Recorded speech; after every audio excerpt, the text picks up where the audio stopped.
See the money won't stay for your meal, getting all the piece of pie for your wife.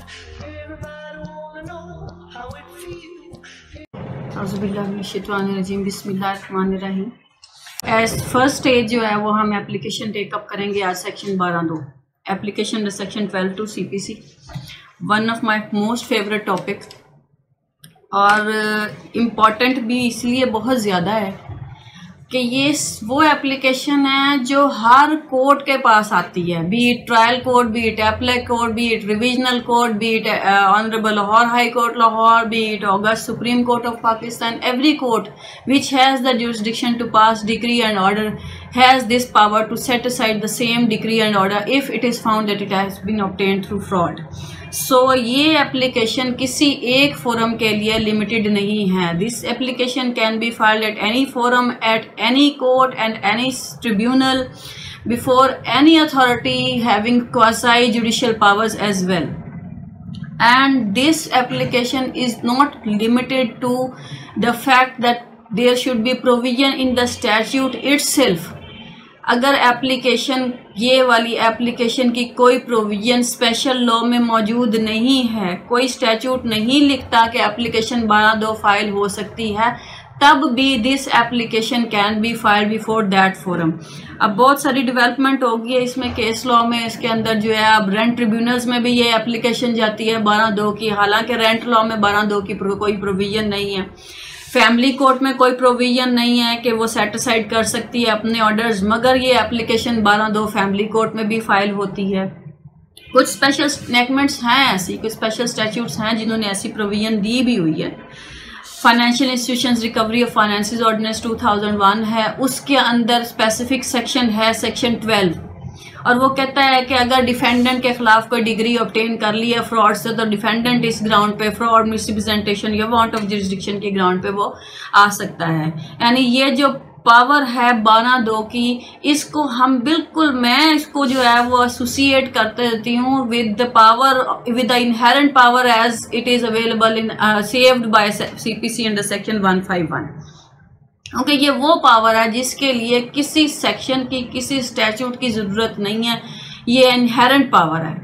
Although CPC कहता है कि party aggrieved by such decree which has been obtained through fraud, misrepresentation, want of jurisdiction may seek his remedy by file an application to the court. मगर ये power सिर्फ CPC की इस application से तक ही लिमिटेड नहीं कर देनी चाहिए. ये पावर्स चूंकि इनहेरेंट पावर्स है, तो inherent powers can be exercised suo motu itself. If the court once finds that an order has been obtained by a party through practicing fraud upon the court, or if the other party comes before the court that fraud has been practiced upon him, the court, if comes to a conclusion that there is the ground which has been given in the application section 12 to CPC, the court may itself, without any application by the petitioner, when finds that fraud has been practiced, there is want of jurisdiction, there has been some misrepresentation, may suo moto set aside that order. So इसके लिए, इसीलिए ये सारी चीज़ों के सामने रखते हुए 12 to CPC की एप्लीकेशन जो है ये मोस्ट इम्पॉर्टेंट हो जाती है. अब हम देखते हैं कि इसके अंदर बेसिक क्वेश्चंस आते हैं. जो बिगिनर्स हैं वो कहते हैं कि who can file an application, कौन कौन फाइल कर सकता है. तो any person who is aggrieved by an order and feels that that order has been and bonafide keeps a bonafide believe that order has been obtained through fraud and misrepresentation may approach the court. ये तो हो गया who can. So anybody who has locus standi, who feels aggrieved of the order may file an application. Up to whom such an application should be made? When there are chain of orders of the trial court, of the appellate court, of the revisional court, the matter went up to Honorable Lahore High Court Lahore, then up to August Supreme Court of Pakistan, the party would feel, where should I go? To whom should I approach to file an application of section 12 to CPC? Earlier view was that if August Supreme Court of Pakistan or Honorable Lahore High Court of Pakistan or appellate or revisional court has merely affirmed the decree and order, that the application of section 12 to CPC would lay before the trial court. But recently, in the year 2016, August Supreme Court of Pakistan, our present Honorable Chief Justice Pakistan, pronounced the judgment reported as PLD 2016 Supreme Court 358, where these parameters have been set out. That it's not merely order of affirmation that would determine the forum.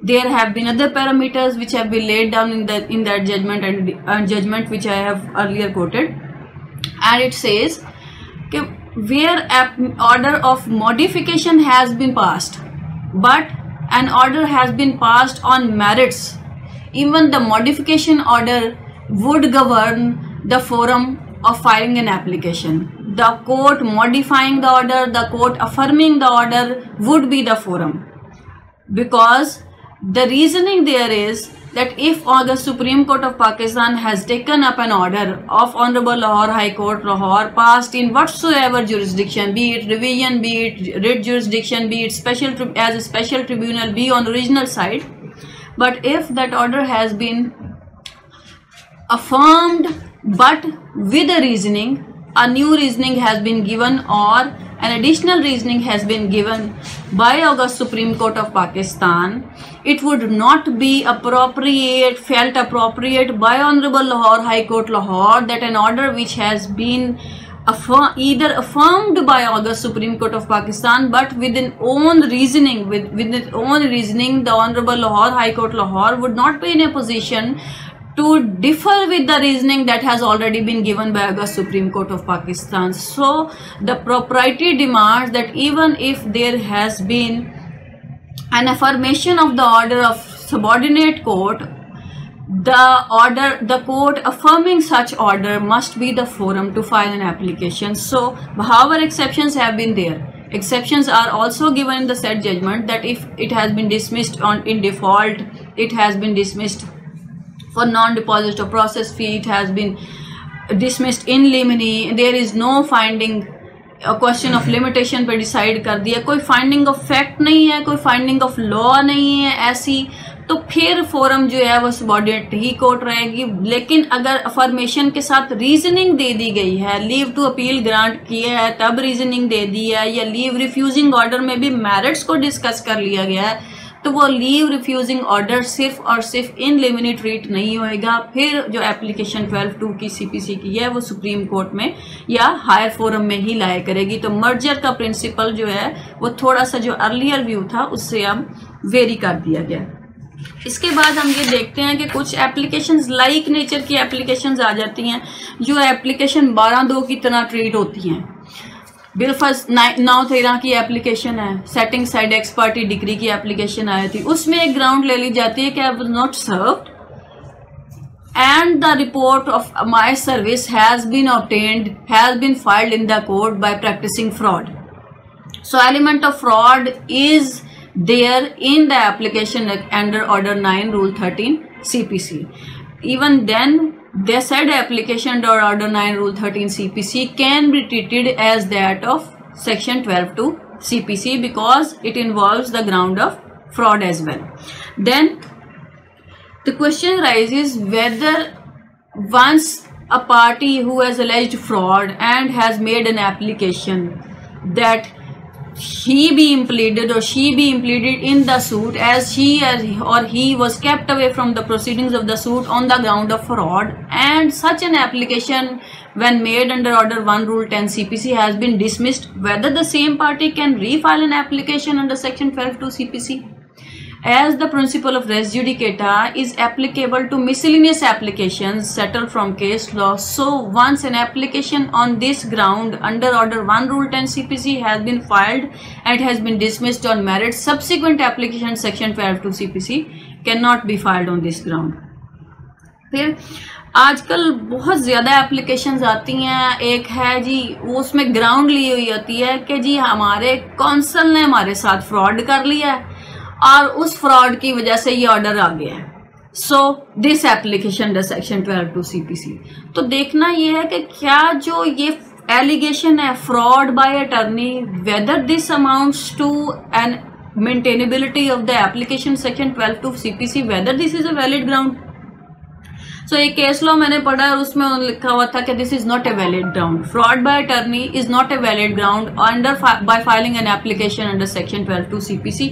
एक reference मैं दे सकती हूँ 2002 YLR 1984, उसमें लिखा हुआ है कि ये मेंटेनेबल नहीं, अदर रेमेडीज वो अवेल करे अपने उस काउंसिल के अगेंस्ट, मगर इस ग्राउंड पर सेक्शन 12(2) की वो एप्लीकेशन फाइल कोर्ट में नहीं कर सकता.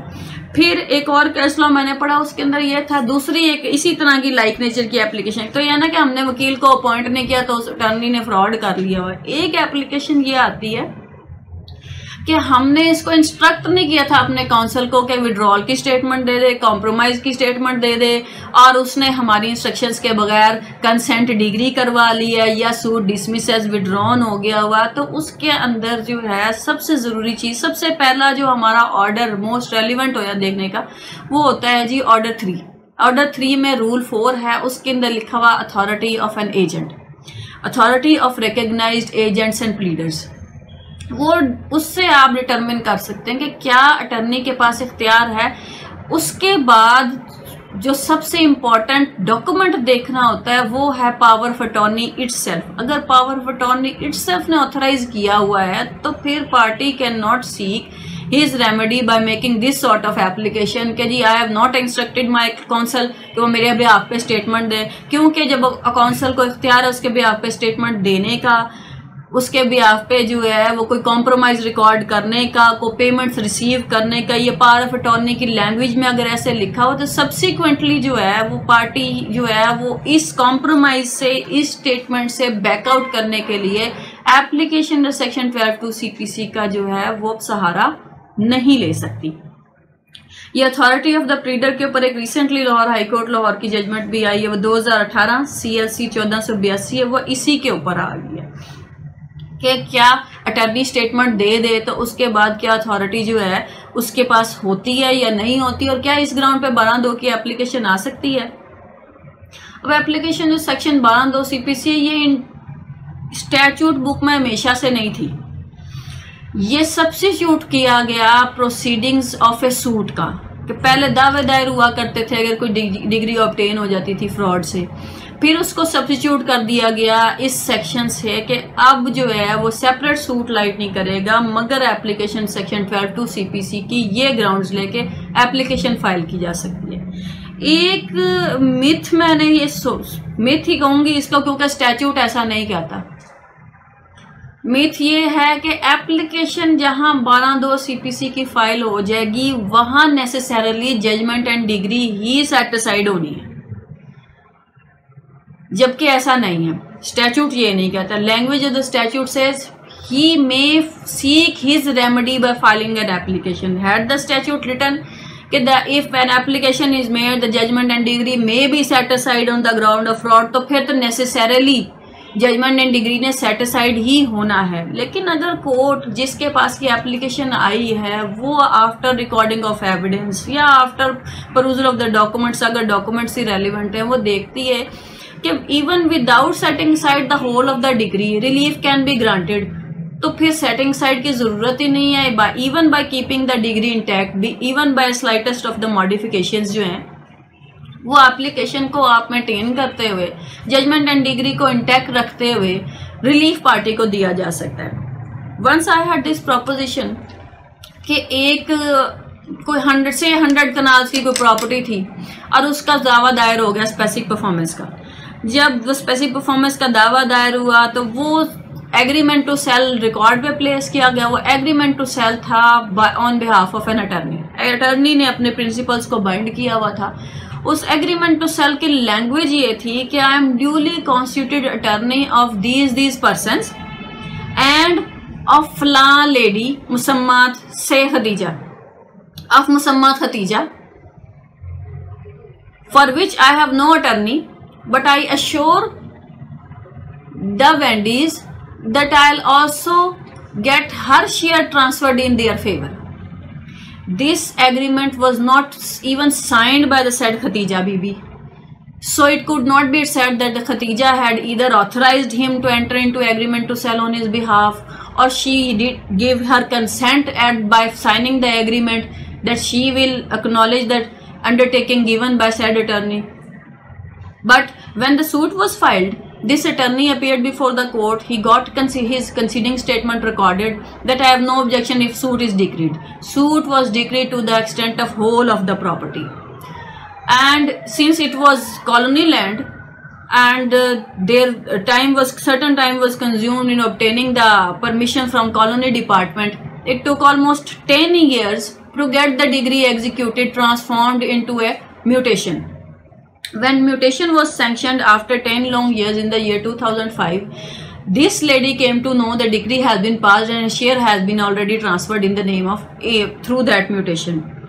She came up with the application to section 12 to CPC, and she said, this degree was not known to me before that because mutation has recently been sanctioned, and when I went to the Alka Patwari to get my share transferred, I came to know of that degree, so I am within limitation.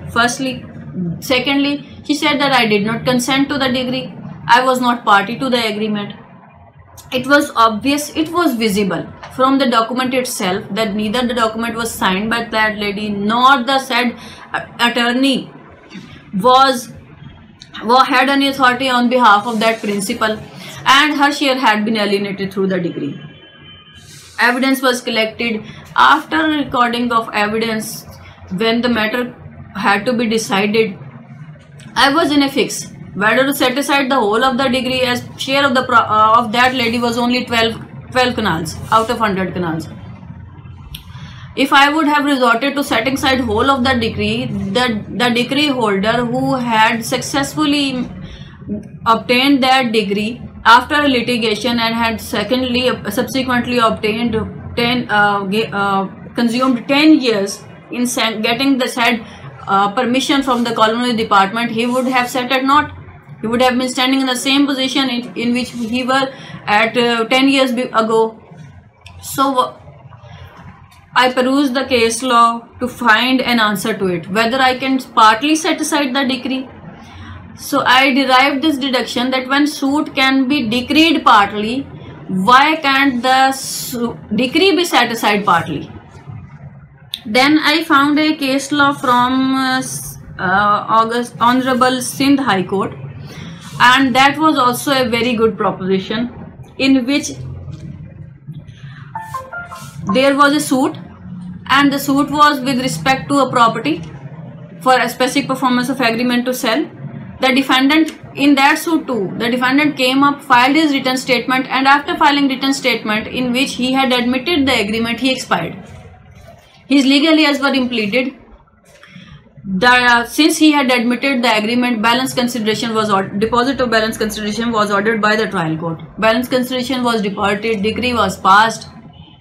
After a few years, two sisters of that judgment debtor defendant who expired, they came up with an application section 12 to CPC, and they said that we were also entitled to the part of the consideration as we were legal heirs of the deceased.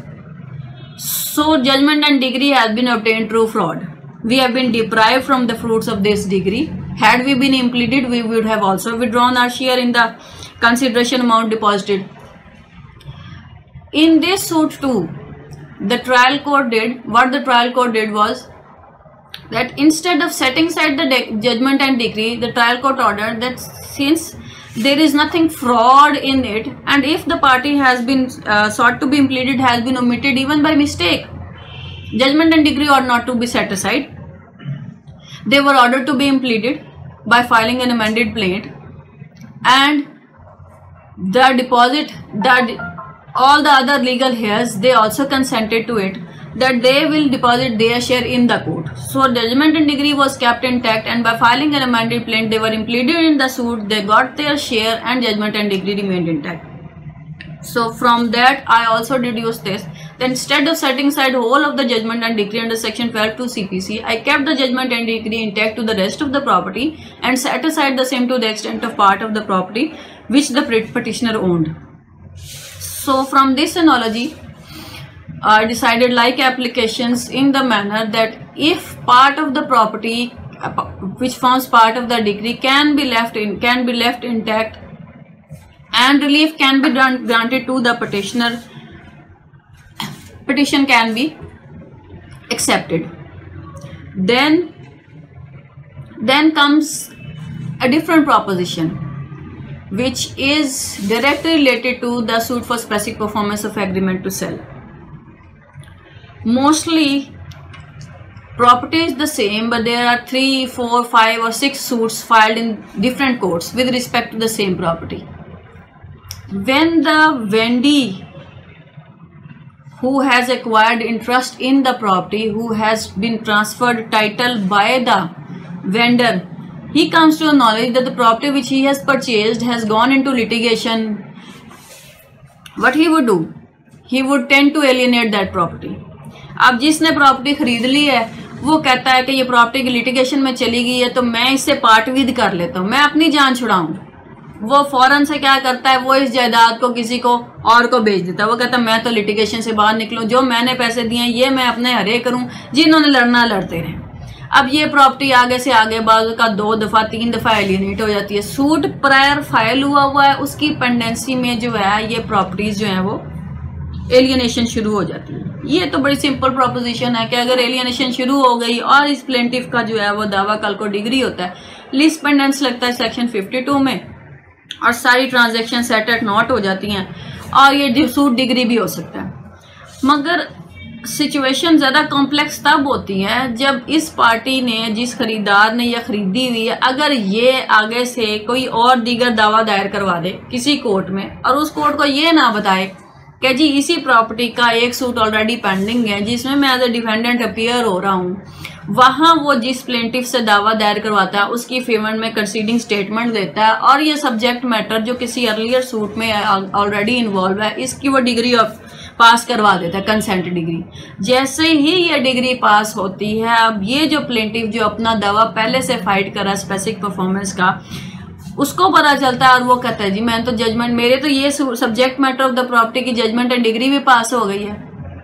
अब section 12(2) CPC को जब वो देखता है कि मैं remedy को क्या करूं, तो वहां नजर आता है कि नहीं जी अब तो आपने सेपरेट सूट फाइल ही नहीं करना है, आपने एप्लीकेशन सेक्शन 12(2) की देनी है। वो एक एप्लीकेशन सेक्शन 12(2) की लेके चल पड़ता है। अब इंस्टेड ऑफ के उसका सूट प्रूव होना है, उसके मेरिट्स देखे जाने हैं कि क्या उसका दावा स्पेसिफिक परफॉर्मेंस का डिग्री होना है कि नहीं होना, ये एक एप्लीकेशन सेक्शन 12(2) CPC के चलना शुरू हो जाती है कि क्या ये जजमेंट एंड डिग्री ऑब्टेन की गई है फ्रॉड से।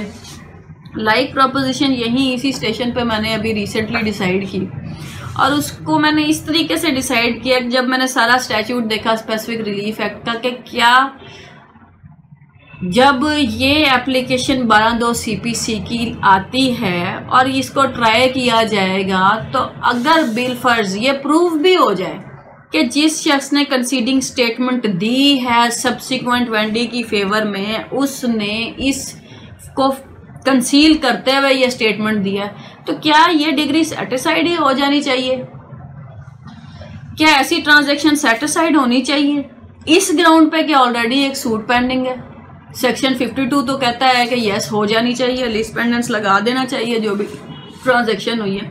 तो फिर जो सब्सिक्वेंट परचेजर है उसकी बोनाफाइड परचेजर की प्ली कहाँ जाएगी? जो ये मुद्दई दूसरे दावे का माँ बाद दावे का मुद्दई आता है और वो कहता है जी इसको तो पता था कि दावा दायर हुआ है लेकिन मुझे तो नहीं पता था ना, इसने मुझे बेच दी, मेरे से इसने वजीर अदालत सारे पैसे वसूल कर लिए, मैंने पूरी कंसिडरेशन दिए, सो आई एम बोनाफाइड परचेजर। तो क्या बोनाफाइड परचेजर को प्रोटेक्ट करना है सेक्शन 52 लगाते हुए? क्या देखना है कि लीज पेंडेंस लगाने लगे हैं तो कोई उसकी एक्सेप्शन भी है कि नहीं? क्या ये प्रोटेक्ट होना है? और अगर हम ये लगाते हुए उसको बिलफर्ज प्रोटेक्ट करने के लिए जाते हैं तो क्या हम इस स्टेज पे ये जजमेंट एंड डिग्री सेटिसाइड कर सकते हैं, जबकि जो प्लेंटिफ अर्लियर सूट का अभी उसने ये साबित ही नहीं कर सका कि उसका जो प्लेंट है वो भी लायबल टू बी डिक्रीड है कि नहीं, जो उसने एग्रीमेंट टू सेल बनाया हुआ है इसके विटनेसेस भी उसकी फेवर में परफेक्टली डिपोज कर चुके हैं कि नहीं। हो सकता है आज ये जजमेंट एंड डिग्री सेटिसाइड कर दूं इस ग्राउंड पर कि जी ये during the pendency of the suit हुई और ये जो डिफेंडेंट था जिसने कंसीडिंग स्टेटमेंट दिया इसको पता था कि दीगर दावा दायर है, सो इसने तो फ्रॉड कर लिया। लेकिन क्या मैं इस सब्सिक्वेंट प्लेंटिफ को प्रोटेक्ट कर सकती हूँ? और क्या अगर इस स्टेज पे ये जजमेंट एंड डिग्री सेटिसाइड कर दूं तो कल को अगर वो जो मुद्दई जो ये दरखास्त लेकर आया 12/2 की कि जी मेरा दावा पेंडिंग है, व्हाट इफ वही फेल कर जाए, उसको डिग्री ना मिले, उसका अपना सूट फेल कर जाए, तो अब ये बोनाफाइड परचेजर की डिग्री हमने उस वक्त सेट असाइड कर दी जिस वक्त के इस मुद्दई का दावा ही डिग्री नहीं हुआ। ये अभी सिर्फ मुद्दई है और इसका ये क्लेम है कि मेरा दावा तकमील मुआहदा मुख्तस डिग्री होना चाहिए। इसका जो आंसर है मुझे वो सेक्शन 27 स्पेसिफिक रिलीफ एक्ट से मिलता है। वो मैंने उसको अप्लाई किया, दो जो 12/2 की एप्लीकेशन है वो मैंने उनको इस तरीके से डिसाइड किया। इस सेक्शन 12(22) CPC को अप्लाई तो किया जा सकता है, मगर जो राइट्स हैं ऑफ बोनाफाइड वेंडी कि वो वैल्यूबल कंसिडरेशन लेके एज प्रॉपर्टी परचेज कर चुका है, उसने प्रोटेक्ट होना है, तो वो राइट्स जो हैं उसके कैसे प्रोटेक्ट किए जाएं। इस सेक्शन 27 भी मैं स्पेसिफिकली पढ़ना चाहूँगी इसके लिए। इससे पहले तो किताब नहीं खोलना चाहती थी, कि ये ज़रूर पढ़ना चाहूँगी, शायद समझ आ जाए मैं जो समझाना चाह रही हूँ कि किस किस के खिलाफ स्पेसिफिक परफॉर्मेंस की डिग्री इन्फोर्सेबल हो सकती है। 27B कहता है except as otherwise provided by this chapter specific performance of a contract may be enforced against. A कहता है ईदर पार्टी देयर टू, दोनों पार्टीज के दरमियान। दूसरा बी कहता है any other person claiming under him by a title. Title कब मिल रहा है? Arising subsequently to the contract. अब ये दायरी दावा की भी नहीं बात कर रहा, ये कह रहा है जब इसका दावा जो इसने एग्रीमेंट टू सेल अपना बनाया हुआ उससे बाद अगर कोई पार्टी खरीदती है तो इसके खिलाफ भी ये स्पेसिफिक परफॉर्मेंस सीख कर सकता है। लेकिन 27B भी ऐसे बंदे को प्रोटेक्ट करता है जो बोनाफाइड ट्रांसफरी है। Except a transferee for value who has paid his money in good faith and without notice of the original contract. अब इस डिफेंडेंट को या जिस ये डिग्री होल्डर जिसका खिलाफ ये 12/2 की एप्लीकेशन आई हुई है, इसकी 12/2 की एप्लीकेशन सिर्फ इस वजह से मंजूर नहीं हो सकती कि ये उस वेंडी ने जो बेच दिया, जो वो डिफेंडेंट था सब्सिक्वेंट सूट का, सिर्फ उसने कंसीडिंग स्टेटमेंट दे दिया, उसने फ्रॉड कर लिया, इसलिए इसका भी आउस्ट कर दिया जाए। इसका टाइटल प्रोटेक्ट करने के लिए इसको भी कानून ने एक प्रोटेक्शन दी हुई है और वो कहता है कि अगर ये साबित कर दे कि ये बोनाफाइड है, इसने वैल्यू दी हुई है और इसको पता ही नहीं था ओरिजिनल एग्रीमेंट, तो इसके खिलाफ अगर दावा बिलफर्ज प्रूव भी हो जाता है, even then you can restrain the decree for specific performance against that person. आप इस पर्सन को कंसिडरेशन, इस प्लेंटिफ को, अर्लियर प्लेंटिफ को कंसिडरेशन उसकी वापस दे सकते हैं by keeping intact the title of subsequent Wendy. अगर वो ये वाली 3 कंडीशंस के वो बोनाफाइड है, उसने वैल्यू दी है और उसको नोटिस नहीं था एग्रीमेंट का, वो सेटिस्फाई कर देगा। मगर ये होगा कब? ये तब भी होगा अगर आप जजमेंट एंड डिग्री सेटिस्फाइड करने से पहले ये दावे में इसको इंप्लीड कर लें, इसको शामिल कर लें और उसे कहें ठीक है प्लेंटिफ अपना सूट जो है वो साबित करता रहे और इसका टाइटल इंटैक्ट रखा जाए। अगर मुद्दई बाद शहादत ये साबित कर सके कि उसका दावा जो है वो परफेक्ट हो गया, he is entitled two degree, और डिफेंडेंट फेल कर जाए ये सब्सिक्वेंट वेंडी कि ये बोनाफाइड परचेजर नहीं है, तो फिर डिग्री इसके खिलाफ भी इन्फोर्स कर दी जाए, फिर प्लेंटिफ को डिग्री दे दी जाए, इसके खिलाफ इन्फोर्स कर दिया। अगर ये डिफेंडेंट ये साबित करने में कामयाब हो जाए कि ये बोनाफाइड परचेजर है, तो आप इस प्लेंटिफ को ऑल्टरनेट रेमेडी भी दे सकते हैं, नॉट नेसेसरली कि डिग्री फॉर स्पेसिफिक परफॉर्मेंस। जैसे हम जानते हैं कि 22 जो है वो डिस्क्रिशनरी रिलीफ है, तो डिस्क्रिशन इस ग्राउंड पे एक्सरसाइज हो सकती है कि हार्डशिप हो जाएगी। सो ये एक डायकोटमी थी जो अक्सर आती है कि 12/2 की एप्लीकेशन आ गई, अब जजमेंट को डिग्री को सेटिस्फाइड करना है, जबकि कल को शायद ये मुद्दई खुद ही फेल हो जाए, दरखास्त गुजारा और इसका दावा डिग्री ना हो। इस पे बात करना चाह रही थी आज के बहुत सारे लोगों के शायद ये प्रॉब्लम आती होगी, तो उसको मैंने तो ऐसे रिजॉल्व किया है, स्टैच्यूट से मदद ली है। शायद ये मेरी रीजनिंग किसी और को जो है वो कंपेल ना कर सके, लेकिन मेरा ज़हन जो है वो सेटिस्फाई हुआ। And as we all know कि law is nothing but common sense, तो my common sense got satisfied, I decided the matter like. अगर किसी और को इससे हेल्प मिल सके तो थैंक यू।